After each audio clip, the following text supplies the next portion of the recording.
ఒకప్పుడు బడా నిర్మాతగా టాలీవుడ్ ని ఏలిన అల్లు అరవింద్ ఇప్పుడు పెద్ద సినిమాల జోలికి పోవడం లేదు. గీతా ఆర్ట్స్ బ్యానర్ పై ఈ మధ్య కాలంలో భారీ బడ్జెట్ సినిమాలేవీ రాలేదు. సరైనోడు సినిమాకి పెద్ద మొత్తంలో ఖర్చు చేసిందే లేదు. అయితే ఇప్పుడు భారీ బడ్జెట్ తో రామాయణం సినిమా తీయడానికి అల్లు అరవింద్ సిద్ధమవడం సినీ పరిశ్రమలో హాట్ టాపిక్ గా మారింది. ఎందుకంటే చిరంజీవి సినిమాల్లోకి రీ ఎంట్రీ ఇవ్వాలనుకున్నప్పుడు అల్లు అరవింద్ నిర్మాతగా ఉండాలనుకున్నారు. కానీ చివరి నిమిషంలో రామ్ చరణ్ రీ ఎంట్రీ ఇచ్చి అల్లు ఆశలపై నీళ్లు చల్లాడు. ఇక 151వ సినిమాకైనా నిర్మాతగా ఉంటానని అప్పట్లో అల్లు అరవింద్ చెప్పాడు. కానీ ఇప్పుడు ఆ అవకాశం కూడా లేకుండా పోయింది. చిరంజీవి నటిస్తున్న ఉయ్యాలవాడ సినిమాని కూడా రామ్ చరణే తీస్తున్నాడు. కొణిదెల బ్యానర్ పై ఈ సినిమా తెరకెక్కబోతోంది.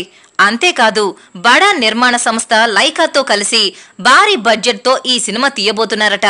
ఈ ఇష్యూనే అల్లు అరవింద్ ని హట్ చేసిందట. తనను భాగస్వామిగా చేసుకోకుండా బయట వాళ్ళని తీసుకోవడాన్ని జీర్ణించుకోలేకపోయిన అల్లు తన సత్తా ఏంటో చూపించాలనుకున్నాడట.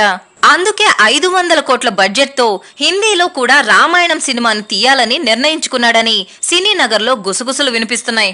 చిరంజీవి ఉయ్యాలవాడ నరసింహారెడ్డి మార్కెట్లో కేవలం తెలుగు కన్నడలకు మాత్రమే పరిమితం. కానీ రామాయణం సినిమాకు ఇండియా అంతటా మార్కెట్ ఉండడమే కాదు, ఓవర్సీస్ లోనూ కలెక్షన్లు బాగుంటాయనే ఆలోచనలో అల్లు అరవింద్ భారీ బడ్జెట్ కి వెనకాడడం లేదని చెబుతున్నారు. ఈ వీడియో మీకు నచ్చినట్లయితే లైక్ చేయండి, షేర్ చేయండి. మా మూవీ బ్లెండ్స్ ఛానల్ ని సబ్స్క్రైబ్ అవ్వడం మాత్రం మర్చిపోకండి.